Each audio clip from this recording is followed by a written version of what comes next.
Hello, everyone, and welcome to the second quote unquote part of the first episode of my very first annual Halloween special. Where earlier tonight, where I reviewed Ghostbusters 1984, and now I'm gonna be reviewing Ghostbusters 2, released in 1989, directed by Ivan Reitman again, and released on June 16th of 1984, of 89. Sorry. And this was a big year of movies because we had such films as Back to the Future Part 2, Star Trek 5 The Final Frontier, Indiana Jones The Last Crusade, Lethal Weapon 2, Karate Kid 3. Such great films, but the biggest one that year was Batman, with Michael Keaton and Jack Nicholson. And that was like the killer of like all films because that made huge money.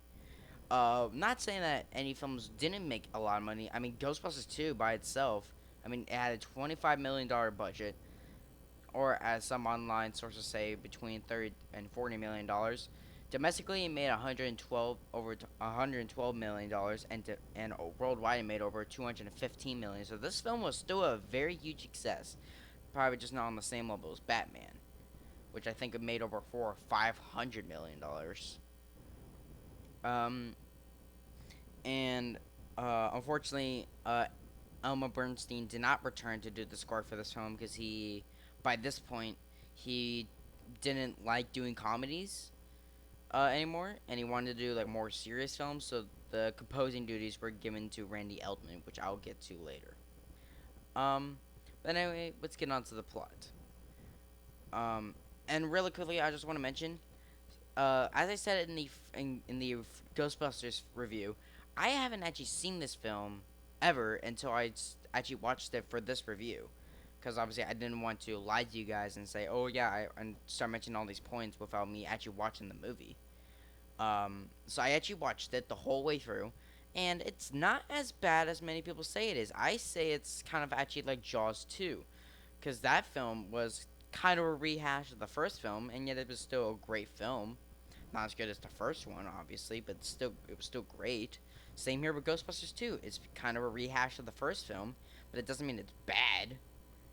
I think actually, they take it safe and not want to try anything new to in- sour people's interest in Ghostbusters, which I think is a good and a bad thing. It's good because, stick with the formula that it's good with the franchise, and you'll get good money out of it. It's also kind of a bad thing because then what if you keep on doing it? If you have more sequels, and then it kind of just let the milk run dry, basically. Um, but unfortunately, there was no sequels after Ghostbusters 2, unless you want to count the remake, which came out in 2014 and 2016. Sorry, but I don't because it's a piece of garbage. Uh, this is certainly not a bad film. But anyway, let's go on to the plot.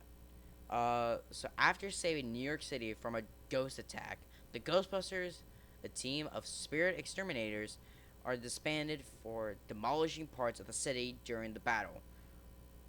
But when Ghostbuster Peter Venkman, played by again Bill Murray, learns that spirits have taken an interest in his son, the men launch a rogue ghost chasing mission. The quest quickly goes awry, landing them in court.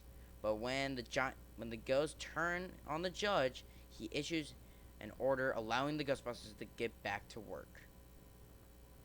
Um, so I know by the sounds of it, it sounds actually kind of different to the first film. It sounds like actually way different. Um, but if you actually watch the movie, there are very similar plot points that are basically carried over from the first film to the second film. Especially with a giant quote unquote creature, I would say. Um, going through New York City, there being a kind of big building as the main central point of the conflict, and all the characters kind of just acting the same way as they usually do. Um, which, by the way, most of the main cast members return, Peter, of Ray, Egon, and Winston. Dana Barrett, Louis Tully, and Janine. Like they all return, including the mayor. Um, but for this, since I don't want to really go over the old cast members, I'll just say that they're great as usual. I want to talk about the new cast members that are introduced into this film. Uh,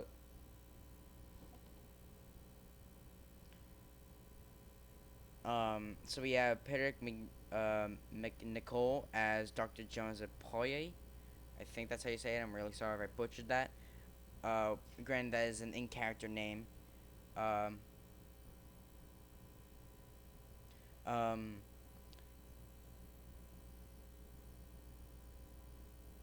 oh, Janosch, sorry. Janosch. Um, he basically, I guess, spoilers. Granted, we're only 6 minutes into the video, um, but Janosch, uh, is kind of becomes the pawn for the main villain, which I will discuss in a bit. Um, because of the paint, Dana Barrett has changed from the orchestra, like working from the orchestra to the museum, and like restoring paintings and stuff. Uh, and one of those paintings, like not one that she is working on, but one of the paintings that's being restored, is uh, Vigo the Carpathian, played by in. There's technically two actors portraying Vigo. The the in camera, the actual actor playing him is Wilhelm von Hamburg, who did pass away a few years ago. Um, who was a boxer before he went into acting. Um, but his voice is not used in the film. His voice was dubbed over, dubbed over by the great Max von Sydow. Um, and apparently Wilhelm was very not happy with his voice being basically replaced by a better actor. Um, and a whole bunch of stuff happened after that, and he did pass away. Um, and I'll be completely honest. I think um, I think honestly the way that they set up the villain in this film is way better than the first film. But I think the on-screen appearance of Gozer from the first film is way better than Vigo in this film. Because really, once Vigo, I guess we're really spoilers here. When Vigo gets out of the painting and starts walking, like basically he's out of the painting, so basically he can do whatever he wants. He really doesn't do anything but stand like a moron in the middle of a room. Like you're basically opening yourself up to be vulnerable and get attacked by the Ghostbusters. Like you're literally asking for it now. And obviously he does because he's the villain, and obviously the Ghostbusters need to win. Um, I think the main plot, the main idea about the slime that kind of is affected by people's attitude or the people's like moods, especially in New York, is a very clever idea. Basically, the mood slime in this film is very clever, and it's like I said, they're introducing new things but keep the plot line very simple. That's all I need from a sequel. The bare minimum is at least have the same plot outline but introduce new things. Same thing with Jaws 2. It's it's basically just the same outline from the first film, but it adds new stuff to it, which I do enjoy. But anyway, I think the idea of the mood slime was great. It was a great idea. Um, and there's actually a scene where it actually kind of gets used, which I'll mention it when I get to my favorite scenes. Um, but Janosch, to kind of go back on the Vigo discussion, uh, Vigo kind of makes Janosch his servant to basically make him go and get a human body for Vigo to take control of. And it so happens to be Dana Barrett's baby named Oscar, which was played by two separate actors. Henry J. Dorgendorf and William T. Dorgendorf played both versions of Baby Oscar, and you wouldn't even tell unless you actually watched the full credits, and you would see both of them played the baby. I'm gonna set this up really quick. But yeah, they both played the baby Oscar respectively. Um, And I couldn't even tell when I first watched it. If I didn't know the fact that they were played by two separate actors or two separate babies, I probably would have thought that it was just one actor until I saw the credits. I'm like, wait, what? It's two? Um, but yeah, uh, I don't know the exact reason why they used two. Maybe like one of them was like uncooperative most of the time, so they just brought in the same like the twin. I don't know the exact reasons why, but both the brothers play play Oscar. Um, we have Kurt Fuller as Jack Howard E. Meyer, who's basically the mayor's assistant. And he's basically kind of like the Walter Peck of this film. He's just a straight up douchebag who, I, and I guess I already said spoilers. Who basically just sends the Ghostbusters to a mental asylum just because he thinks that they're crazy, and it would quote unquote benefit the mayor's interests. And obviously, he gets his punishment for it later. Uh, there there are multiple deleted scenes from this film in general, and one of them was when they come to the museum to find the mood slime has encased the museum. The assistant would come in and start like rambling on them, and then the mayor would come in and start like talking him down, and then the assistant would go up to like the main quote unquote door that they try to zap, and he gets sucked into the slime and is basically killed off.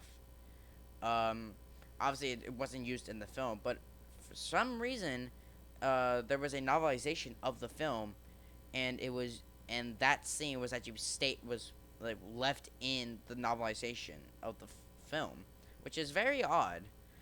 You can check it out on not only this Blu-ray release, but on also the 4K release that did come out around the same time.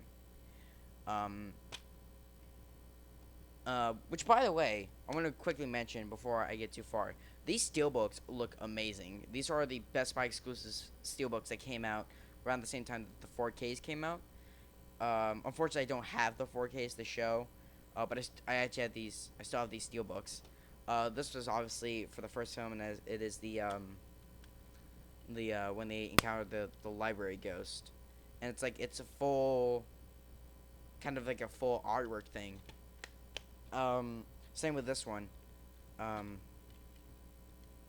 here you go. You can see like little monsters on the side, which I don't think these monsters don't appear in the film. It's just like like three Ghostbusters here and then the river of slime. These guys don't ever show up in the film when that scene actually happens.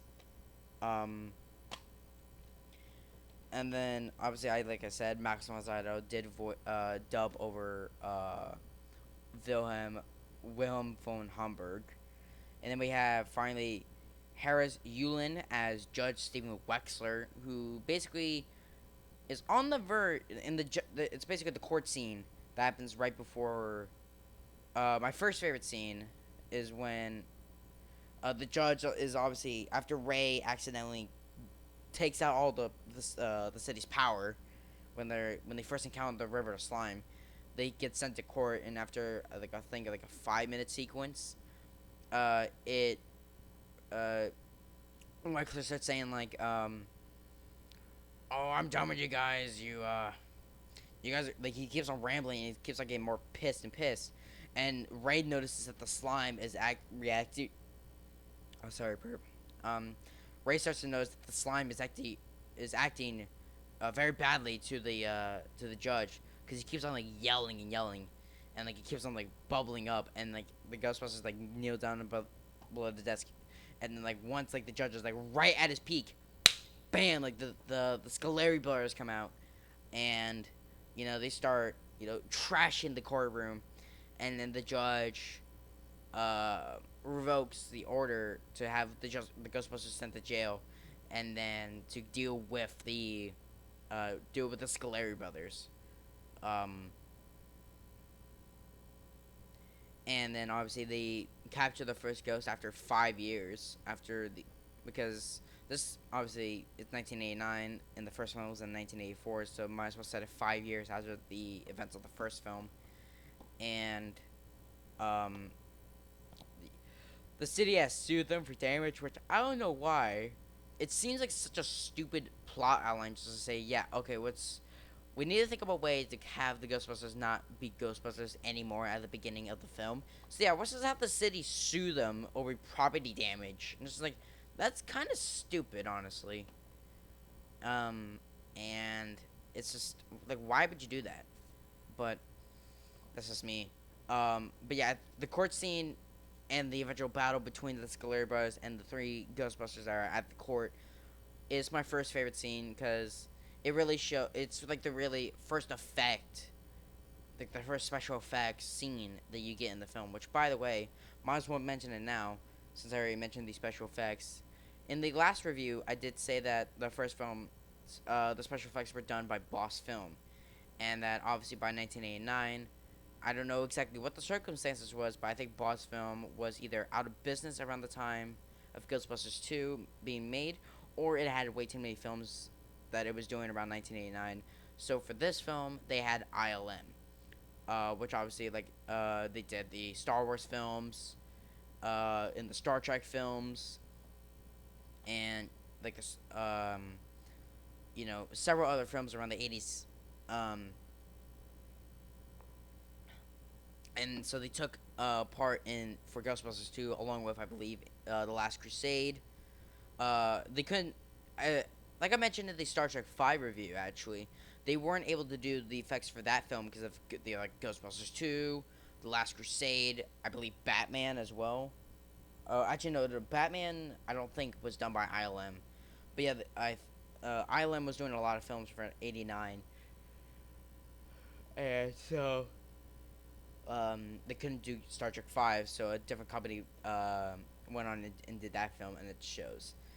Uh, which, by the way, I know you guys can't post comments on this video, but really quickly, and this is kind of off topic, but what would you guys think?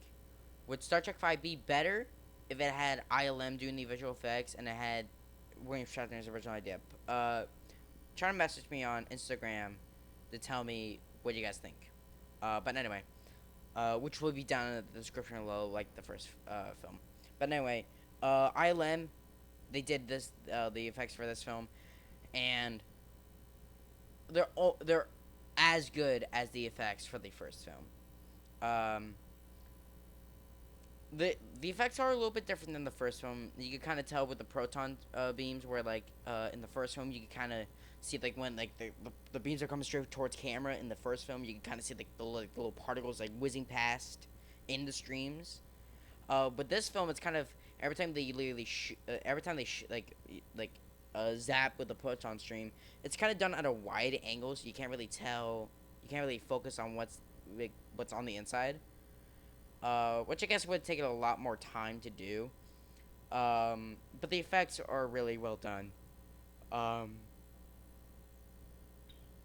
and like I said, about the court scene, the Scaleri brothers, the first time you actually, when the Ghostbusters sitting there with the proton packs waiting for them, and also you start seeing the chairs bounce up, boom, boom, boom, and then as he starts getting closer, and then they pop out, and when they're in front of the camera and the proton streams are waving past, the effect looks fantastic. It looks like one of the best effects that I've seen from '89.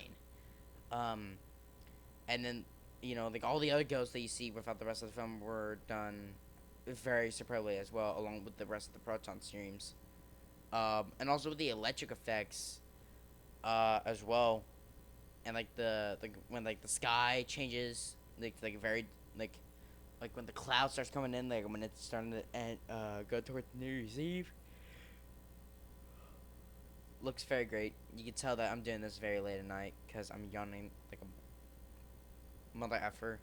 Um, and then the shell, the slime, the, not only actually within camera, they actually pouring slime on stuff, but the eventual shot of the outside of the museum as one when it starts encasing the building, and these shots where it's the whole building is covered in this mood slime. I think it's pulled off very effectively. And yeah. I just really wish that I think I think what it would have been. I mean, like I said, ILM did a great job with Ghostbusters 2, but I think honestly, if what would you guys think? Kind of with the Star Trek 5 discussion, what would you guys think if Boss Film did the effects for Ghostbusters 2 and ILM having one more spot open to do one more film? They went off to did Star Trek 5 for that year. Um. So yeah. So anyway, as I was talking about with my favorite scenes, the first one is the courtroom fight, or the courtroom scene that leads to the eventual fight with the Scaleri brothers. Um, my second favorite scene would honestly be, um, well, not my favorite scene, but I want to talk about is when Oscar gets captured by a nanny ghost version of Janosch, which that scene, I can't say it obviously on the video because it's um, it's I gotta make money somehow. Uh, well, literally watching that scene for the first time. I mean, obviously, I think it's an effective scene. Um, which actually, really quickly, to kind of go back on the visual effects really quick. I think the scenes with like before Vigo steps out of the painting or like, is out of the painting, so it's like walking around in the end fight. I think um, when his head pops out through the painting and is like looking at Janosch, or when like Dana is like walking past the painting and it cuts to like a back shot of Dana and it's like looking at the painting and then you see like the little smirk of Vigo and like once like Dana turns to the painting, it immediately goes away and it looks seamless. Like that's creepy. That's why I give this film credit for is that it has way more creepy scenes than the first film. Because I think the first film has way more supernatural events, but I think the second film uh, took the creepiness very high. Because there's also there's those scenes, and then there's also um when Janosch after he goes to Dana's apartment and talk to her, and after she closes the door on him, he turns like down the corridor and his eyes just turn into like lights and he's like looking around the walls.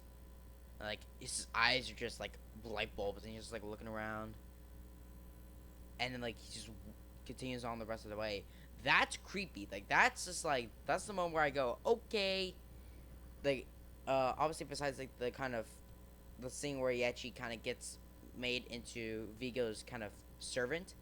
That scene is like okay. He's actually working for Vigo. Like if the scene like without him talking to Vigo at first was cut from the film. I think that scene when he's like has his eyes are light bulbs and he's like looking down the corridor.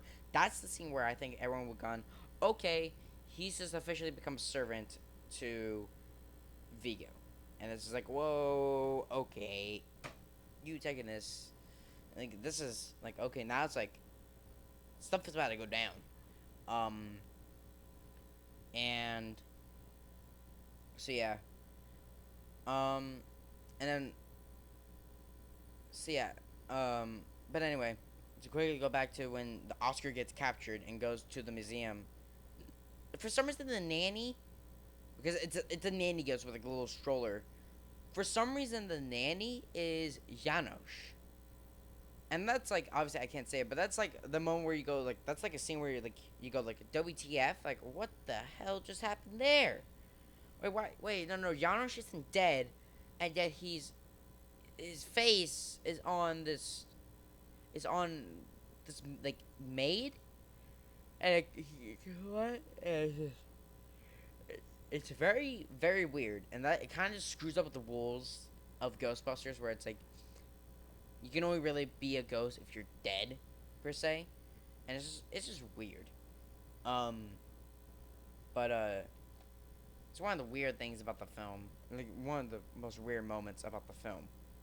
Um, and I think another moment, I think my final favorite scene will be the final confrontation between the Ghostbusters and Vigo, because obviously they're first breaking for the roof and they just hear Janos just like talking about like, and here's Vigo, and he turns towards the painting, and Vigo's gone, and like that's creepy. That's like, oh, that guy is alive, like he's gone.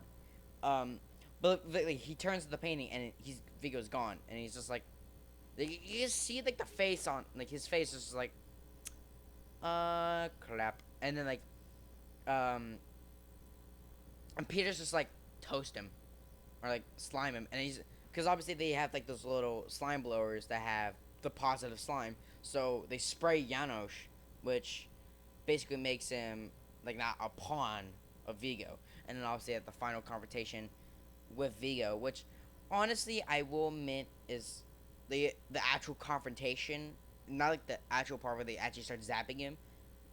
The actual confrontation is kind of disappointing because at least with Gozer in the first film, they actually confronted him a bit, where he's like Ray like goes up to him and like Gozer's like, "Are you a god?" And I mean, yeah, granted, Ray, you're kind of stupid for saying no, I'm not, because then your ass is toast. Um, and that's what Winston says in the first one. It's like, if you're up against a god and he asks you if you are a god, you say yes. Um, but yeah, I think the initial confrontation between the Ghostbusters and Vigo is very, very lackluster because it's really only Peter talking to like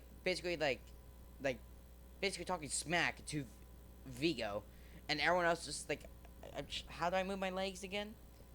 Because they're obviously on the like Vigo stunned them on the ground, um, and he has Oscar in his hands, and I think the way that he's kind of quote unquote defeated in a way is so stupid. Like singing, like really, like like singing. At least with Gozer in the first film, it was clever when because they're like you have to they have to reverse the doors so that the gateway basically explodes. Like that's clever. Singing, that's from a Disney film. That's literally the ending to Fantasia. It's very not Ghostbusters, and it's also kind of lackluster. But yeah, obviously he gets weakened, and they get the baby back, and obviously the Ghostbusters get up, and it kind of possesses Ray a bit because like Ray goes up to him when he goes back when Vigo goes back into the painting, and like there's a really creepy scene where he's just staring at the painting, and everyone's just like Ray, Ray, Ray, and he just turns around and his face is just like the deformed Vigo head, and he's like, "No more Ray, I am Vigo," and they just blast him with like the obviously they blast him with the slime, which gets Vigo like, and now he's just like just a floating head in front of the painting, and obviously Ray is saved basically, and they just blast him into the painting, which I don't get how the explosion inside of the painting didn't blow up like half of the building, like and like kill everyone that was in there. It just blew up the painting. Um, but yeah, it's a little weird. And then obviously the painting becomes I believe a portrait of all of the Ghostbusters, they being kind of holding up Oscar, and then yeah, that's where the film ends. Um, I guess really quickly to talk about the score, which like I said earlier at the beginning of the review, um, obviously Elmer Bernstein did not return for this film because again he kind of got sick and tired of doing comedies and he wanted to do more serious films, so he did not return for Ghostbusters 2, and it was given to Randy Eldman, who worked with I believe that he did Twins with Arnold Schwarzenegger, and then after this he worked on Kindergarten Cop. Now the score for this film, it's obviously not as the same as Elmer Bernstein's, where it sounds a little bit more actually like um, it sounds like it actually was like it sounds like kind of like, compared to this score, the first film sounds like a John Williams score kind of. It has like a like it's like it was played by an orchestra and it sounds like way more grand in its scale. And Ghostbusters 2, it kind of sounds like a little bit more like it sounds like it was just it was done on a Casio keyboard, which doesn't mean it's a bad thing. I mean, can be for some films. But this film, it kind of the score is a little bit like the actual score is a little bit lackluster than the first film, which is a lot more operatic and a lot more movie sounding a bit. Where this film kind of just sounds like it should have belonged to the real Ghostbusters, in a way. Um, but besides that, I think for this film the score is great. It's unfortunate that the actual score by Randy Elman has not been released officially. Unlike the first film, which has gotten several releases of the score by Elma Bernstein, like I said, from 2003 and now in 2020 with a new expanded release, which I did cover in the review for the first film.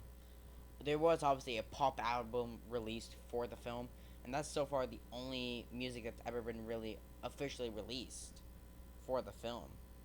Kind of like, no, obviously it doesn't really matter now, but kind of like for Superman 3 and like Superman 2 and 3, like the Ken Thor music for the Superman films, you really only got like a select few tracks, and then recently they only gotten actual releases. Uh, but in those cases, they actually got releases for the full scores, unlike Ghostbusters 2, which I think you can only get bootleg releases for the actual scores, which is kind of unfortunate. Because I actually really do like the score. Again, it's not as good as the first one, but I think for the film itself, I think it does a very good job. Um, and yeah, so yeah, I think this film is a good follow up to the first film. Obviously, not as good um as the first film, but I think it's a good double film night if you ever are planning on doing one. So I'm gonna give Ghostbusters 2 a 7 out of 10, slightly lower than the first film, but it's not a bad film as most people say. Um, so anyway, guys, hope you guys enjoyed this video, and stay tuned for next week where I will be I'll probably be deciding what film I will be doing next. Uh, Maybe Alien, if I really think about it. But maybe also another film that I have in my catalog or in my stack of Blu-rays that are Halloween themed. So anyway, guys, stay tuned for next week for the next installment for the first annual Halloween special. And have a good night, everyone. Live long and prosper. Out.